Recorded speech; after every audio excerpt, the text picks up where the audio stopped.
আমি যখন এমনি বসে থাকি ভার্সেস আমি যখন হেডফোনে গান শুনি। ধুর, কি করব, কিছু তো ভালোই লাগছে না। বাড়িতে বসেই আছি শুধু শুধু। আর কি করব এই ওয়েদারে, বাইরে গিয়েও তো কোনো কাজ নেই। যাই, মা তো এখন রান্না করছে, মায়ের এখন আর কিছু দরকারও পড়বে না। যাই একটু হেডফোন নিয়ে গান শুনি। এই সময় আবার কে এলো? রান্না করতে করতে এখন কি করে গিয়ে খুলবো? মানা, একবার দেখ তো কে এলো।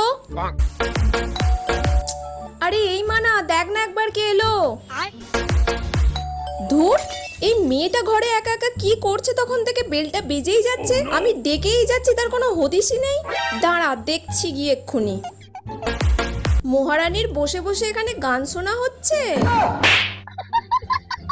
কখন থেকে বেলটা বাজছে আর আমি তোকে ডাকছি, তুই এখানে নেচেই যাচ্ছিস আর গান শুনেই যাচ্ছিস। একটাও তো কাজ করতে দেখি না। বেলটা বাজছে, একটু দরজাটা গিয়ে খুলতে পারো না? সব সময় কানের ভেতর গুজে বসে আছিস।